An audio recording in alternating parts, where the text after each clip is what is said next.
Paz do Senhor, meus amados irmãos, sejam todos bem-vindos a mais um vídeo deste canal e nós iremos tratar sobre o tema O Juízo Final. Isto mesmo que você está vendo aí nessa tela, o juízo final. O que nós iremos tratar nessa oportunidade? Nós vamos ver quais serão os eventos anteriores, né? O que acontecerá antes do juízo final propriamente dito, o que precisamos entender sobre a temática o juízo final, o que vem antes do juízo final, quem será o juiz, quando será o juízo final, quem comparecerá diante do juízo final e o que vem depois do juízo final. Então, estas serão as temáticas abordadas neste vídeo.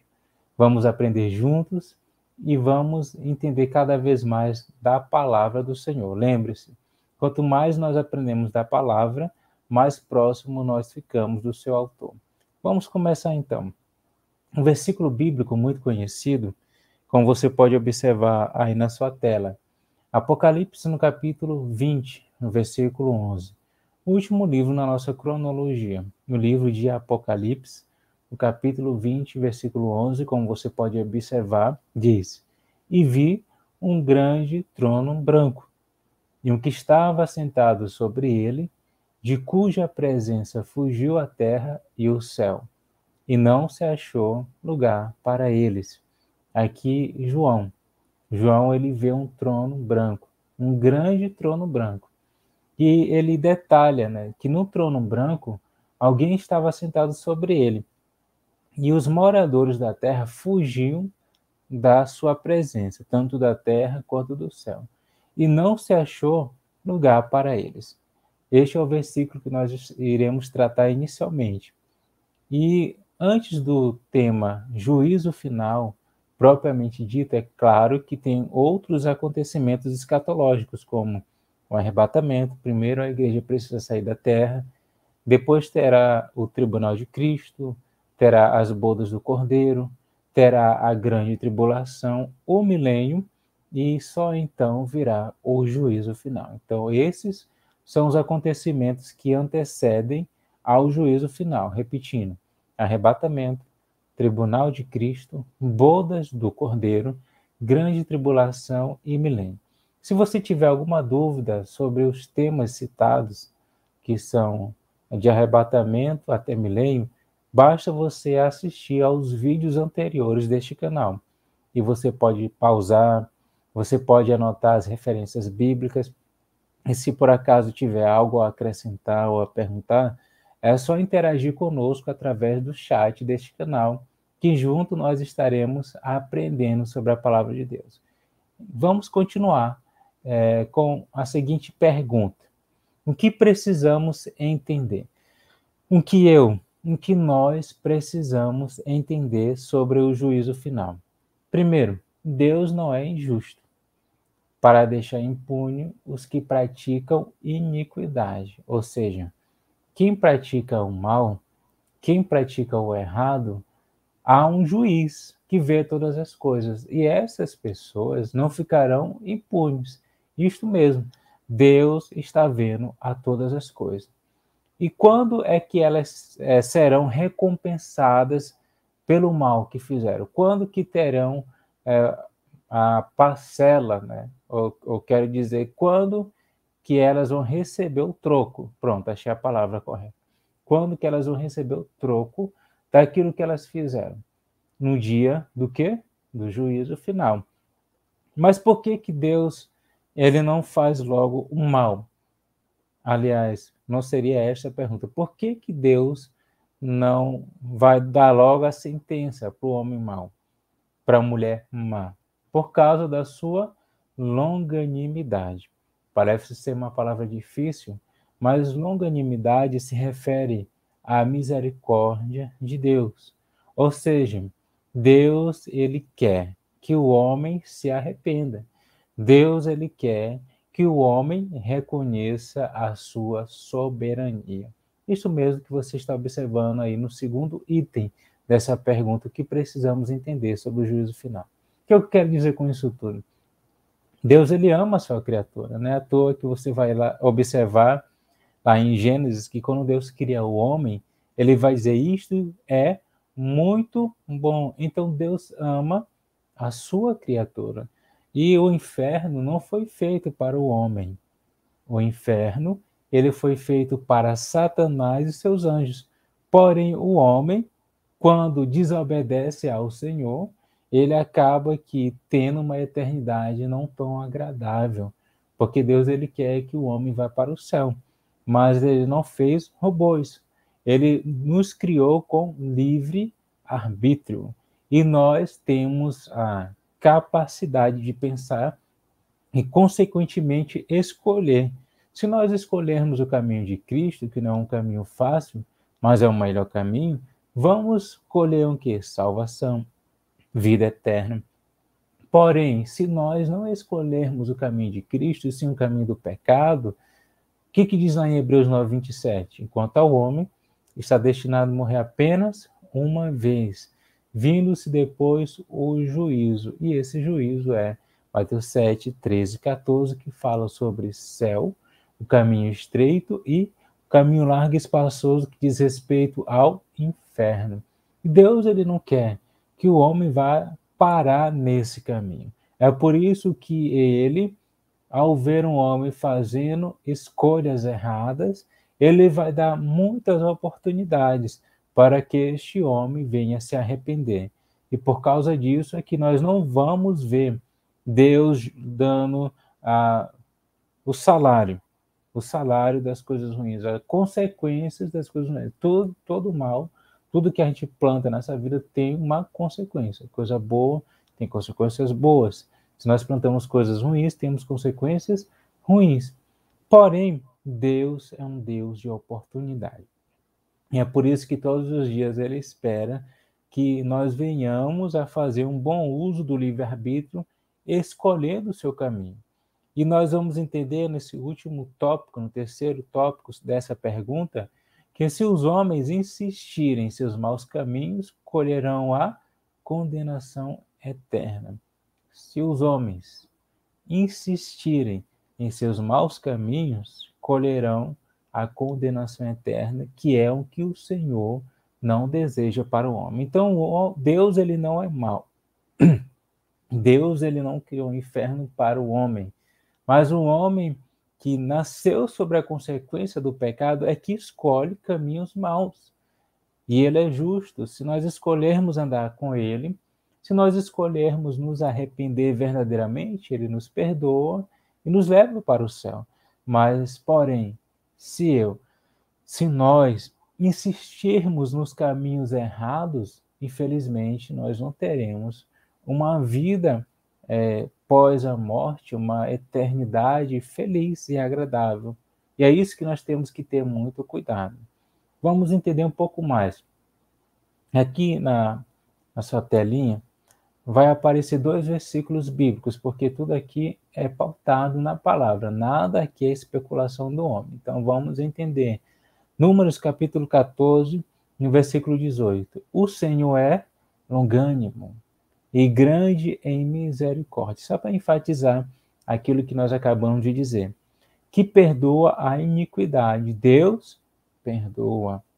Então, se eu quiser, sabe que o nosso livre-arbítrio, ele está muito atrelado à nossa vontade. Se eu vejo que a minha vida não faz mais sentido longe de Jesus, e se eu me arrepender agora, se eu me arrepender nesse instante, pode ter certeza, não importa o que eu fiz, Deus perdoa. Isaías capítulo 1, no versículo 18, vai nos afirmar: ainda que os teus pecados sejam vermelhos como a escarlata, eles se tornarão brancos como a lã, ou seja, Deus te perdoa. Deus nos perdoa. É isso que a palavra do Senhor está afirmando. Ele perdoa a iniquidade e a transgressão que o culpado não tem por inocente. Deus não é injusto. O culpado, ele não tem por inocente. E mais, visita a iniquidade dos pais sobre os filhos, até a 3ª e 4ª geração. É isso que a palavra do Senhor nos afirma. Lá em Salmos, capítulo 9, versículo 17, vai dizer: os ímpios serão lançados no inferno. Essa é a verdade bíblica, concordando lá com Mateus 7, 13 e 14. E todas as nações que se esquecem de Deus, eu posso dizer, não só nações, todos aqueles que se esquecem de Deus, o que vai acontecer? Infelizmente, vai haver um caminho, que não é o caminho que Deus deseja para o homem. Deus, ele quer que o homem chegue na eternidade, no céu de glória. Porém, se o homem, com seu livre-arbítrio, com as suas escolhas, infelizmente, persistir no erro, a Bíblia é clara.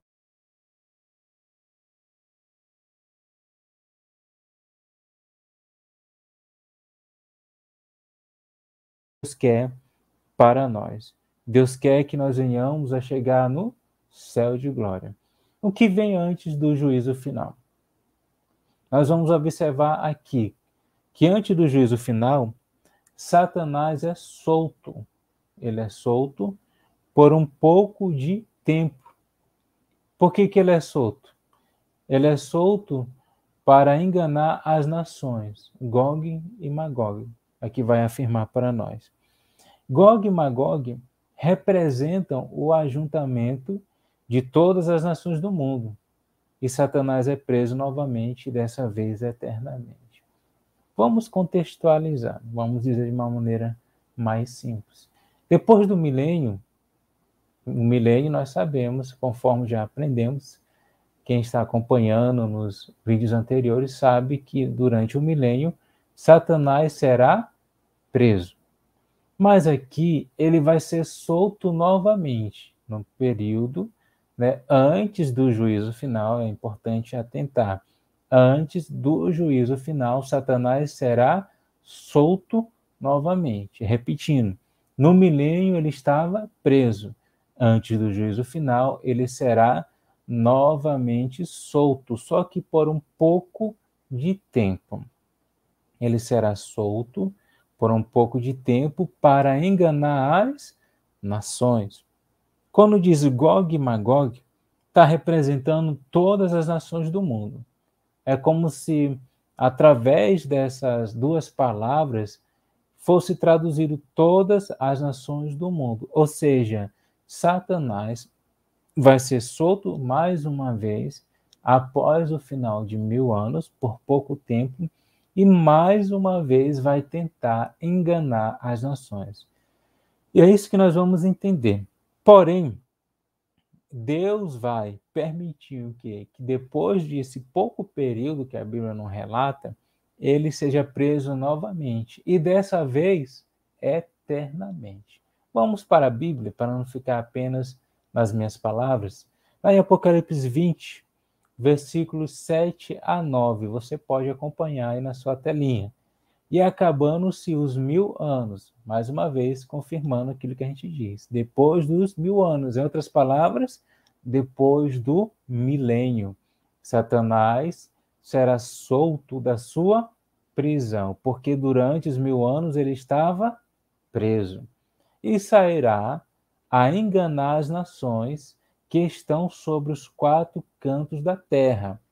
Viu como a Bíblia é perfeita? As nações que estão sobre os 4 cantos da terra. E logo em seguida vai dizer Gog e Magog. Então, a tradução para Gog e Magog é simplesmente as nações do mundo inteiro. Pronto. A Bíblia se explica dentro dela mesma. Esse é um princípio da hermenêutica. Cujo número é como a areia do mar, para as ajuntar em batalha. Que mais que o versículo vai dizer? E subiram sobre a largura da terra, encercaram o arraial dos santos e a cidade amada. E de Deus desceu fogo do céu e os devorou. Então nós vamos observar que depois dos 1000 anos, Satanás será solto e tentará mais uma vez enganar as nações. Quem será o juiz? Estamos falando de juízo final. Mas quem será o juiz? Jesus, o supremo juiz. Ele hoje é nosso advogado, amanhã será o nosso juiz. Temos que ter muito cuidado. Jesus, ele bate na porta do nosso coração agora. Jesus, ele bate na porta do nosso coração a cada dia. As misericórdias dele se renovam a cada dia, a cada manhã. Mas nós não devemos exagerar da sua bondade. Vamos supor um exemplo bem clássico. Nós conhecemos uma pessoa bondosa, todos os dias pratica ações boas para conosco, e ao invés de a gente retribuir a sua bondade, vamos extrapolar, vamos exagerar, vamos fazer mau uso dessa boa ação dessa pessoa. Deus, ele faz uma boa ação todos os dias. Ele está falando na porta dos nossos corações. Todos os dias ele está batendo na porta dos nossos corações, conforme diz Apocalipse 3, versículo 20. Eis que estou à porta e bato. Se alguém ouvir a minha voz e entrar na porta, cearei com ele e ele comigo. Então, todos os dias ele nos chama ao arrependimento. Só para complementar esse ponto, 1 de João, no capítulo 2, versículo 1 diz: Filhinhos, não é bom que pequeis, mas se vocês pecarem, lembre-se, temos um advogado. Ele hoje é nosso advogado. Ele hoje nos defende da acusação dos nossos inimigos, né? E os nossos inimigos, nós sabemos que eles não são carnais, eles são espirituais, que é o inimigo do povo de Deus, que é o próprio Satanás, né? Que desde o princípio tenta destruir a coroa da criação de Deus, que é o homem. Hoje ele nos chama para o arrependimento, mas ele também pode ser o nosso juiz. Que se de repente Deus nos chamar para a eternidade, se de repente a minha vida, a nossa vida terminar aqui na terra, nós temos que entender que depois da morte segue-se o juízo. Isto mesmo. Depois da morte segue-se o juízo. Aqui ele não é mais advogado, aqui ele é juiz. E vai dizer, você vai para o céu. E vai dizer, você vai para o lugar de tormento. E ele não quer. Ele fica triste, ele não quer que o homem siga para o inferno. Porém, ele é justo. É por isso que nós precisamos rever todos os dias as nossas vidas com Deus e perguntar para nós mesmos: será se Jesus me chamasse hoje individualmente, eu iria para o céu? Será se Deus me chamasse o mundo através do arrebatamento, eu estaria preparado? O Espírito Santo, conforme diz lá em João 16, versículo 8, ele nos ajuda nessa tarefa, porque ele é que nos convence do pecado, da justiça e do juízo. E se eu percebo no meu coração que eu estou longe, hoje é dia, agora é dia, nesse momento é hora de se arrepender, para que eu possa ter uma eternidade ao lado de Cristo. Diz também, naquele dia, todo joelho se dobrará diante dele. Então, não existe rico, não existe pobre, não existe sábio, não existe ignorante, não existe homem, não existe mulher que venha a fugir desse dia, o dia do juízo final. Pois a sua palavra vai nos falar, conforme diz lá em Apocalipse 20, versículo 11. Mais uma vez, João relata sua visão. E vi um grande trono branco, e que estava sentado sobre ele, de cuja presença fugiu a terra e o céu, e não se achou lugar para eles. Mais uma vez citando também este versículo. As pessoas vão fugir, ou pelo menos vão tentar fugir, ou vão querer fugir. Por quê? Nesse dia, todos os homens serão julgados. Já já nós vamos entender quem serão esses homens. Mas para complementar, Romanos capítulo 14, versículo 11 e 12, conforme você pode observar aí na sua telinha, vai nos dizer, porque está escrito: como eu vivo, diz o Senhor, que todo joelho se dobrará a mim, e toda língua confessará a Deus, de maneira que cada um de nós dará conta de si mesmo a Deus. Vamos repetir com mais paixão esse versículo. A Bíblia é muito perfeita. Em vários livros ela é escatológica. Porque está escrito: como eu vivo, diz o Senhor, que todo joelho se dobrará a mim. E toda língua confessará a Deus, de maneira que cada um de nós dará conta de si mesmo a Deus. tenhamos muito cuidado. Conta a nossa vida aqui na Terra, aquilo que falamos, aquilo que nós fazemos, porque o dono de todas as coisas tudo vê. E se nós temos andado por caminhos errados, agora, neste momento, é tempo de se arrepender, porque aquele que diz que viria, virá, e um dia ele será juiz. Vamos entender mais? Está só começando aqui o nosso estudo. Quando será o juízo final? Vamos repetir. Quando será o juízo final? Logo após a segunda prisão de Satanás. Isso mesmo, Satanás vai ser solto e vai ser preso, dessa vez eternamente, ele não vai mais ser solto pela terceira vez. Logo após a segunda prisão de Satanás, virá o juízo final. Aí você pode perguntar, mas por quê que Deus vai permitir com que Satanás seja solto? Primeiro, passamos por um período de 1000 anos de paz, de tranquilidade, até porque Satanás não estava solto, os seus aliados já tinham sido mortos, já entendemos sobre o anticristo, o falso profeta.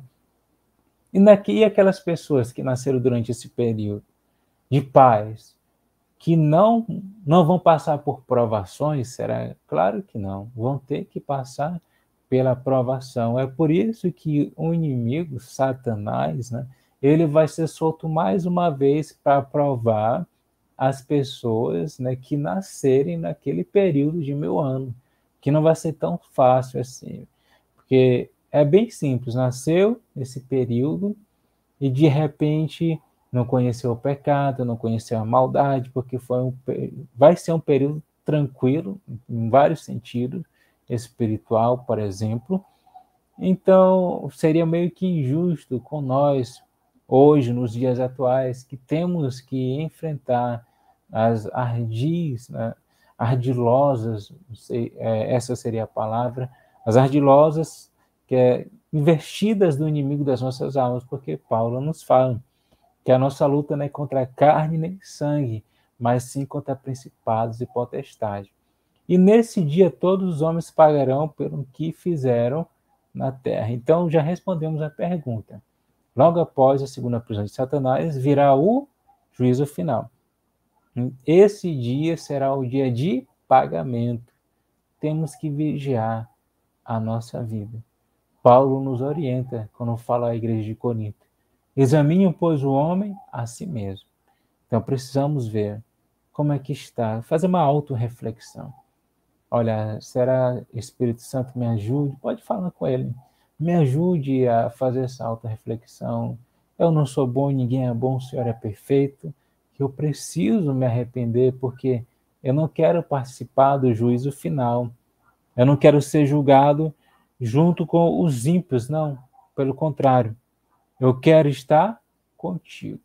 Quando Jesus esteve aqui, a criatura julgou o Criador. Mas nesse dia será o inverso. Uma coisa bem interessante para nós. Quando Jesus esteve aqui, a criatura, quem? Pilatos, julgou o Criador, Jesus. Mas nesse dia será o inverso. O Criador julgará a criatura, os homens. Vamos ver aqui Apocalipse 20, versículos 7 a 10, só que de uma forma mais completa. E acabando-se os 1000 anos, Satanás será solto da sua prisão e sairá a enganar as nações que estão sobre os 4 cantos da terra, Gog e Magog, cujo número é como a areia do mar, para as ajuntar em batalha.